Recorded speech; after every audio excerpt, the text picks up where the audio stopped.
Hi guys, how are you? Hey, Hi, how are Rachel. you? Hi. I'm doing great. So to start, I'll start with you, Craig. You're continuing this peanut story that has such a legacy, especially with your name.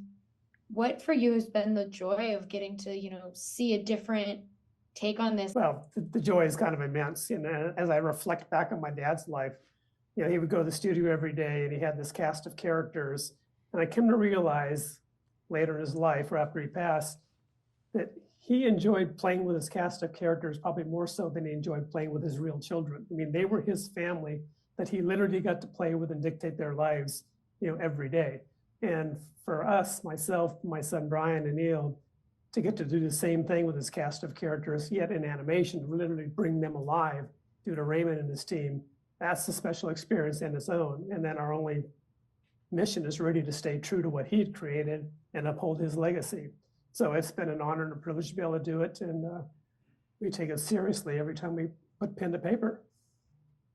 Yeah, Wow. and I absolutely loved this. Like, as a kid who moved around a lot, I was so happy. It was like took me back to being a kid watching Peanut stories and being like, yeah, I would have loved this when I was that age. And so, you, Raymond and Rob, what is it like getting to, put your own spin on this? Well, it's a joy.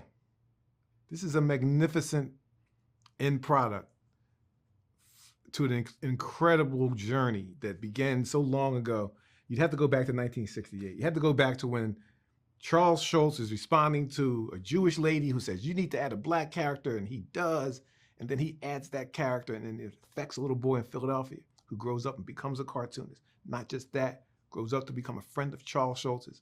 Not only that, Charles Schulz gives that boy, gives the last name of that now young man, gives that last name Armstrong to one of his more prominent characters in Peanuts. One could argue that after Charlie Brown, Snoopy, Lucy, there's Franklin, and now he's Franklin Armstrong. It's absolutely, you can't make this up. You can't live your life a certain way in hopes of achieving this. There's a divine quality to it. It's all of a piece. We've been put here, all of us have been put here to make the world better. You're blessed if you know how you've done it. You're blessed if you can say, here's how I make the world better. And Welcome Home Franklin is going to make the world better. I guarantee it. I got nothing. He's out of words. Yeah, I'm out of words. I'm at loss. He's out. Yeah. Craig's out of words. It's unbelievable. I do have one last quick question. It's impossible because I don't even know if I could do it. But excluding Franklin, because it's Franklin's story, is there a Peanuts character that that each of you just love getting to explore? If Craig, if you want to start, we can go around. Just you guys talk about your favorite Peanuts character. Well, yeah, it's funny because my favorite character is Pigpen, because Pigpen kind of is taken after my lifestyle of racing motorcycles and BMX and all that sort of stuff. So I've always identified with Pigpen. So I feel exactly the same. I love Pigpen. One of the reasons I love him is because all the kids have different insecurities they're dealing with. He doesn't have any. He is so proud of who he is unabashedly, and nothing anyone can say affects him. And I would love to understand how he got to be that way. So I would love to work on a story with Pigpen in it. It's a surreal moment when, as a writer, I've been writing a syndicated comics for 34 years, by the way. Mm-hmm. It's a surreal moment when an animated project comes my way, because I didn't really pursue an animated. This is a blessing from the Schulz family. This is a blessing to work with Raymond Persi. It's a huge blessing.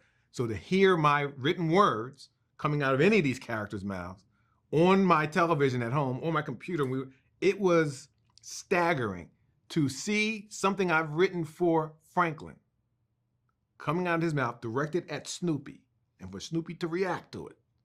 Mm-hmm. Of course, Snoopy's my guy. Snoopy's the funniest thing I've never seen anything funnier than Snoopy. Not my comic strip, not this special. Snoopy's the dude. Snoopy lives in his own world. He doesn't know who Charlie Brown even is. He's a round-headed boy. He brings some food. He doesn't know, doesn't care. And The funniest thing I've ever seen in my life was Charles Schulz with Snoopy on top of the doghouse fighting his final confrontation with the Red Baron. This is it. After this, do or die. You gotta do what you gotta do. Dinner bell rings. The orientation of the comic strip flips as he goes back home to eat. No words. Just boom and wham with the dinner bell. Charles Schulz was a master. Just a master at using characters to tell a story and not jokes, not gags. He used Snoopy perfectly in that moment. Whenever I see Snoopy, I'm reminded of what's possible as a cartoonist. Out of words again? Yes. Again, I did it again. I'm thinking now. I'm thinking about it. Thank you guys so much for talking to me. A theme park by where my family lives in North Carolina is Peanuts themed. Oh. And every year at Christmas, we get so excited to go see who we're meeting. Me and my brother are adults and still love Peanuts. So thank you for talking with me today. Thank you. That was Have a great. great one. Thanks for talking.